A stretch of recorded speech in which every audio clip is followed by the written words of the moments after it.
Ladies and gentlemen, let's give a big HuffPost show welcome to General Maximus himself, Mr. Russell Crowe. Russell Crowe in the house.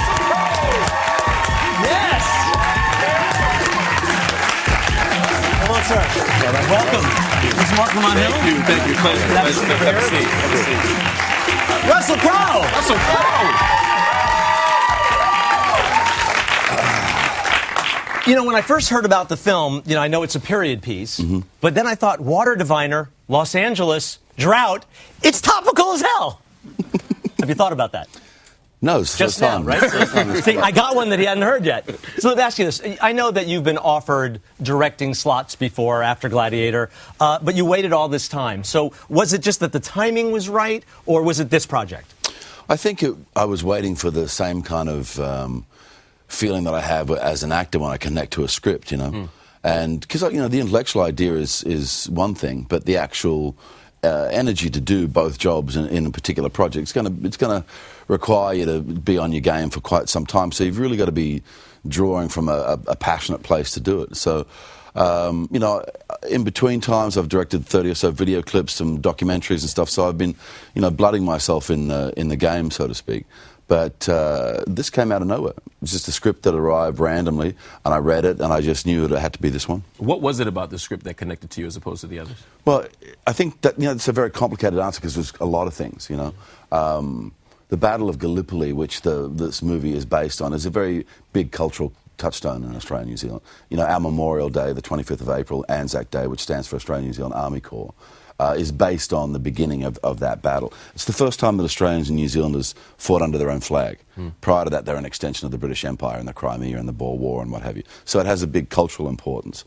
Being a father of two, reading the story of a father of three sons who went to war and they didn't come back, that was a huge connection point for me there as well.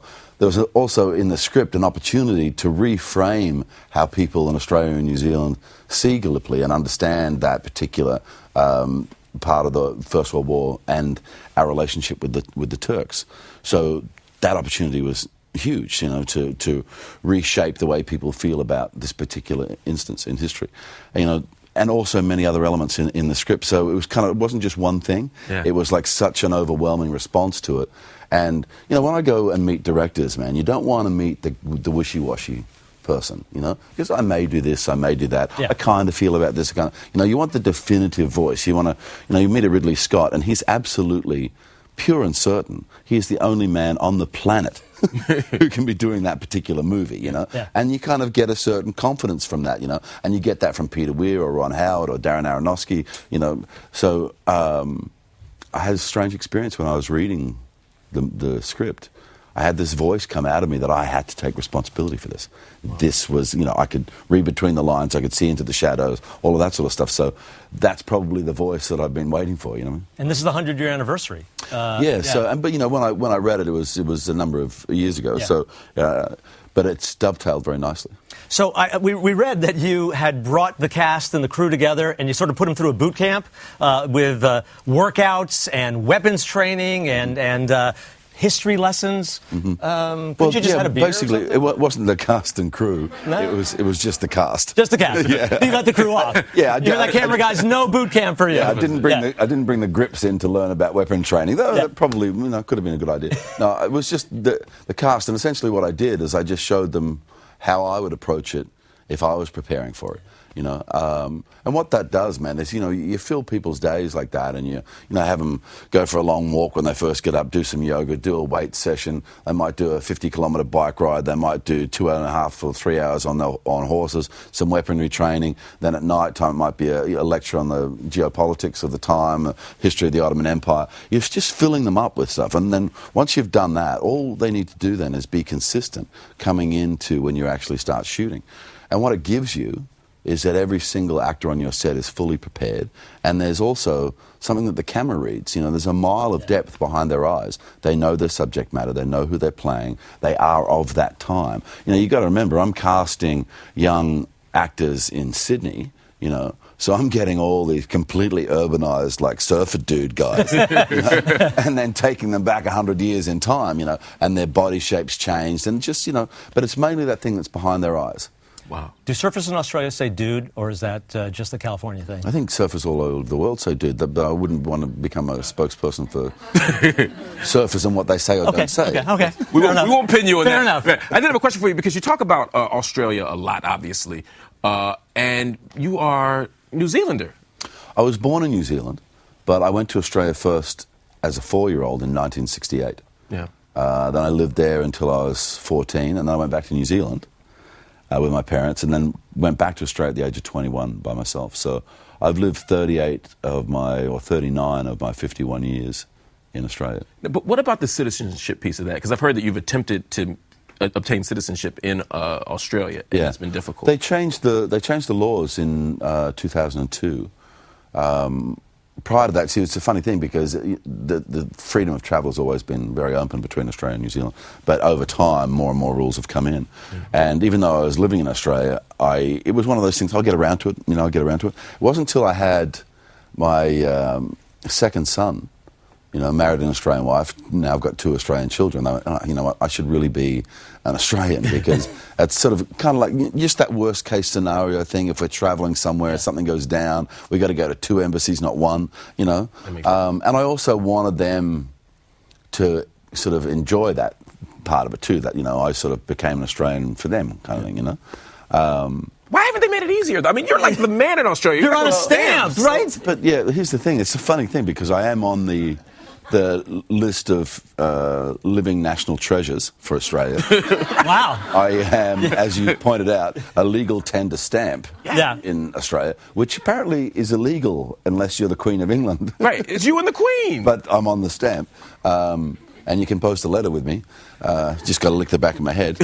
We'll get fill in your punchline there. Yeah, the line forms right over under the.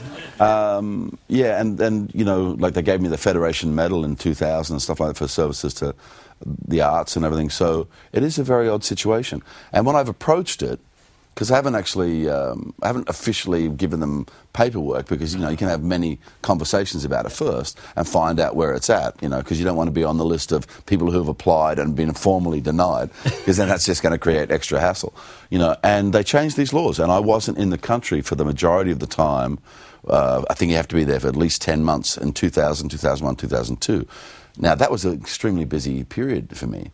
That was not only was I shooting movies, I was also doing academy campaigns for Insider, for Gladiator, for Beautiful Mind, and so I just wasn't in the country. Wow. And so I don't fit easily into it. But the reason that I talk about it is not because I couldn't do, a nudge, nudge, wink, wink deal. Yeah, I would think that's what you do. But just walking with your book of stamps with your face on it and just. But I'm just Maximus. I'm just not that guy. Yeah. Because it's unfair. It's an unfair situation that burdens. What they estimate at the moment is like 250,000 New Zealanders who have made a life in Australia, have children, have jobs, are taxpayers, own real estate, are contributors to society, but they're completely cut off. They have no access to medical services. Their kids don't have access to tertiary education. And that's why I bring it up, because sooner or later, somebody will come along and say, this is actually completely unfair and we need to change it. But if I do the nudge, nudge, wink, wink, then I'm bailing on 250,000 other people. Very fair. Very fair. One of the cool things researching and going into your life is you are a very avid tweeter. And you don't just do it to promote stuff. You let out some personal stuff. I know that there was a thing with Gawker saying that you had been a member of the Church of Scientology, and you're like, what the fuck? When did that happen? Yeah. What is that about? But that's what I like about Twitter, because somebody can put something out and then you can just immediately go, bullshit. And, your X amount of followers go, well, that was bullshit, and they tweet that to their friends. No, that one was bullshit, right. So you kind of get it sort of... Cut it right off? Yeah, just cut it off at the head. Have you seen Going Clear, the movie? No, I haven't. It is, it's something, yeah. It's something. The thing that refers to is actually, I brought that up in an interview in Interview magazine with Paul Giamatti, because he was talking about faith and because very progressively my mother decided not to baptize me in 1964, with the concept that I will find my own way, that she didn't want to force a religion upon me, which I thought was kind of cool, and I still think it's cool. But that led me as a young kid to like having a look around at everything, you know. Yeah. So, you know, I had friends that went to a Catholic church service, so it'd be like, can I come hang over to your place so we can go to church, or Presbyterian or whatever. And that led me to a little bit of reading and stuff. And as a friend of Nicole Kidman, I got to know Tom Cruise quite well. Yeah. And I was in the video store, and there was like a, you know, $2.50 on sale special video on Scientology. So I watched it, you know, and, you know, it was kind of like out of a friendship thing, really, you know. And then I brought it up with him, and we had a short conversation about it. But it was a moment that I kind of really established in my mind that I thought he was a very cool guy. Because I brought it up with him, you know, I broached the subject, we talked about it for a natural length of conversation, and then his finisher on the conversation was, if it's important to you, man, you'll do something about it. And we never talked about it again. So he never tried to sell me a pair of shoes or the Volvo or never whatever. made you take a stress test or anything like that. Yeah, but it's like... Didn't grab the e-meter? You know, because some people sort of say that he's that sort of fella, and he just wasn't, you know. Doesn't come across that well in the movie, but you know him better than we do, but you'll see the movie. I haven't seen him for quite a while. Once they got divorced, I think I got thrown out with... With Nicole? It's part of the Australian... You got lost in the divorce, yeah. Who gets Russell? Yeah. You can have him, Nick. Yeah. Another thing you've been tweeting about is this Michael Jackson thing, which I found bizarre. Not just that Michael Jackson would sort of send you these bizarre prank phone calls, right, but that it just became a story now. And you sort of tweeted the same thing here. After 10 years of you telling the story, suddenly the world... Yeah, I've told this story on Jay Leno, on Fallon, you know. Why is it suddenly hot? I don't know, but everyone that actually knows Michael knows he used to like to do this. It was just one of his things. But the other thing is, too, is... Why you, though? I didn't understand that part. Why you? Why did he pick you? I'm not sure. I have no idea. We never had any kind of deep and meaningful conversation, man. You know, it was a prank call. I'd be like, fuck is this, you know? And he'd be like, oh, don't worry, Russell, it's only Michael. I was like, hello, mate, how you doing, you know? And he'd go, oh, good, what are you doing? We'd have a couple of, you know, you should come and see a show or whatever. And, you know? But would it be like a classic, your refrigerator's running, you better go catch it? That kind of thing. Sir Walter Raleigh in a can? He never got past that one? Mr. Wall there, is Mrs. Wall's there, Rennie Wall's there. What's holding up the roof? It's like, you know, and I said the other day on an English TV show, I said, you know, you kind of, most of us get over that at 10 or whatever, because I definitely did it, you know. Yeah. So I used to do that quite regularly when I was a young fella. But I wasn't meaning that in any nasty way, you know. I actually used to think it was kind of sweet that he trusted somehow that I'd just be into the gag and be cool with it, you know. So never mind. On Twitter, how do you deal with the trolls? I mean, because we live in this time now where people just jump on you. Everybody gets outraged about something. You're very free with your opinions. Do you find that a problem, or do you just sort of... I call it blockety, blockety, block, block. And I just take them out. As soon as I get an inkling that that person might be nasty, then I'll just check out their page. And it doesn't take too long, you know, scroll through it and you go, all right. If they start using, like, excessive swear words or, you know, heavy stuff, then, you know, I go, over time, this person will just wait until there's a moment, and then they'll attack. So I'll attack first, block, bye. Wow. You know? But I actually want Twitter to seriously consider this concept that I have. Okay. When you block somebody, it should be more satisfying. If you're actually going to block them, it's just like, you know, kind of anonymous. You block them and they sort of disappear, but it takes a day or whatever, you know. I reckon you should block them, and they should blow the fuck up. They should just... Literally. Just blow. Literally.